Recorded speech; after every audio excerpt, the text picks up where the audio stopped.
27 సంవత్సరాల నుంచి ఉమ్మడి రాష్ట్రంలో కానీ ప్రత్యేక తెలంగాణ రాష్ట్రంలో కానీ ఏబిసిడి వర్గీకరణ మీద మాదిగ ఉపకులాల యువకులు పోరాటాలు చేయడం జరిగింది.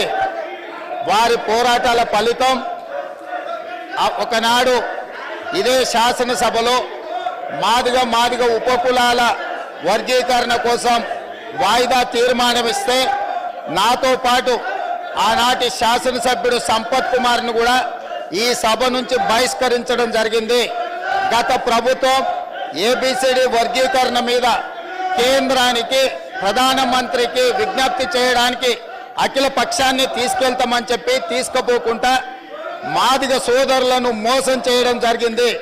కానీ డిసెంబర్ 3, 2023 నాడు ప్రజాప్రభుత్వం బాధ్యత తీసుకున్న తర్వాత తక్షణమే మా ఉప ముఖ్యమంత్రి గారి సూచన మేరకు మాజీ ఉప ముఖ్యమంత్రి ప్రస్తుత మంత్రి దామోదర్ రాజనరసింహ గారి నేతృత్వంలో మా శాసనసభ్యులందరినీ అడ్వకేట్ జనరల్ని ఢిల్లీకి సుప్రీంకోర్టుకు పంపించి న్యాయ కోవిధులతోని చర్చించి సుప్రీంకోర్టులో బలమైన వాదనను తెలంగాణ రాష్ట్ర ప్రభుత్వం కాంగ్రెస్ ప్రభుత్వం వినిపించడంతో ఈనాడు సుప్రీంకోర్టు మాదిగ ఉపకులాల వర్గీకరణకు అనుకూలమైన తీర్పునివ్వడం జరిగింది.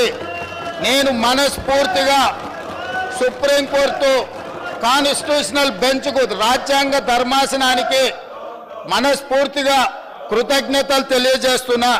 7 మంది జడ్జిలలో 6 మంది జడ్జిలు రాష్ట్రాలకు ఏబిసిడి వర్గీకరణ చెయ్యడానికి అనుమతి ఇచ్చింది.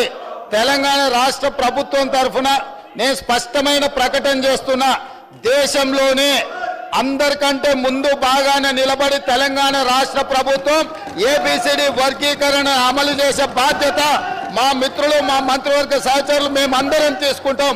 అవసరమైతే ఇప్పుడు ఇచ్చిన ఉద్యోగ నోటిఫికేషన్లలో కూడా వర్గీకరణను అమలు చేయడానికి అవసరమైతే ఆర్డినెన్స్ తీసుకొచ్చి మాదిగ సోదరులకు న్యాయం చేసే బాధ్యత మేము తీసుకుంటాము.